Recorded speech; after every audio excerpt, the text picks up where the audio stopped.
Words have meaning, which is apparently the thing that is my crusade personally. It's one last point.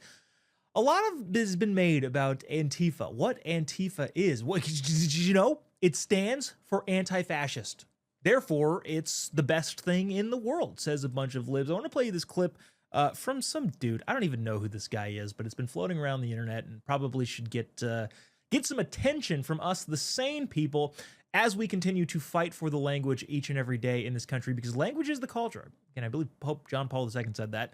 And it's true. If you lose the language, you lose the culture. And I'm not necessarily even talking about foreign languages at this point. I'm talking about what words mean. And if you can alter the meaning of different words to fit your perspective on things, yeah, nobody's going to agree on anything, including what, in fact, Antifa is. Watch this. So the fact that there is no, nobody even knows what it is. The first person I ever heard use the word Antifa was Donald J. Trump, when he was going on about how there were good people on both sides in Charlottesville. That's the first time I ever heard anyone use the term. So now it's this amorphous thing, and if nobody's really Antifa, then everybody could be. And the reason you can't find them is because they're just that crafty. I guess that guy's name is Keith Ellison. I'm not entirely sure who that is.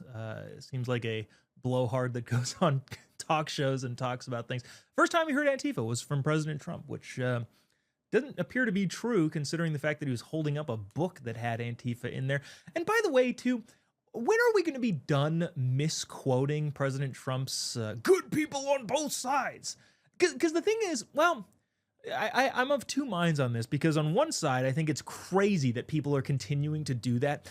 And on the other side, I think that's what actually shifts people's perspective. They've heard this. President Trump said there's good people on the white supremacists that are marching in Charlottesville, which, by the way, is what Joe Biden said. That's why I ran for president. He said that those people are good people. But I personally, actually, you probably, Brandon Strzok, I think, is one of the people that I know personally that was the linchpin that got him to go, wait a minute, they lied about that. They lie about so many other things. And so while I want that whole lie to stop, like, there's good people on both sides, we all know that that's just not true. I also don't mind them continuing to say it, because I think anybody who digs just a little bit further might actually get radically changed, because they'll start to realize this whole thing is unraveling in front of their eyes. But more to the point about what language means. In this particular instance, right, Antifa, it's just an idea.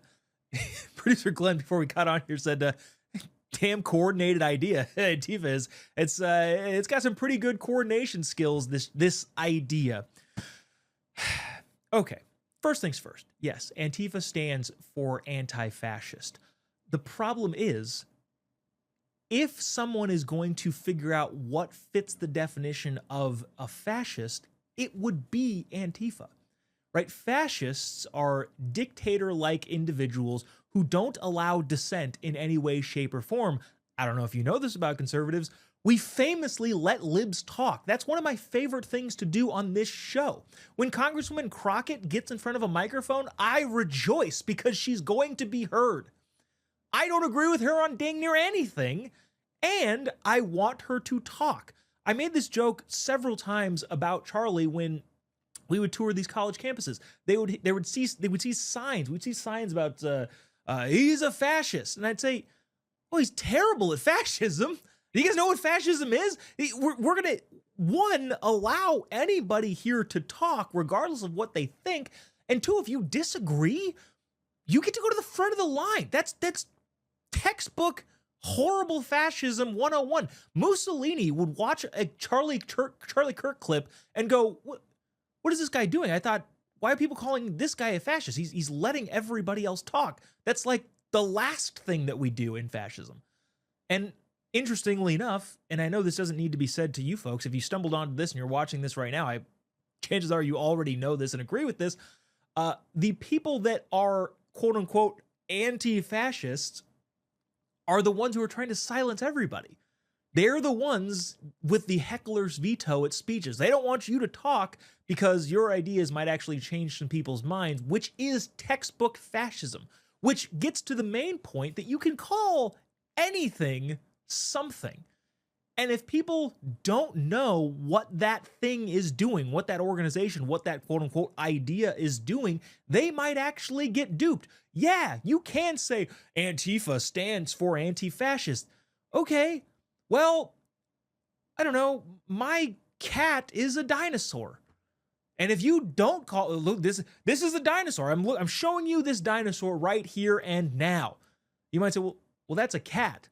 No, but I'm calling it a dinosaur. Just because you call something something doesn't mean that it is the thing that you're calling it. That's the whole point of language.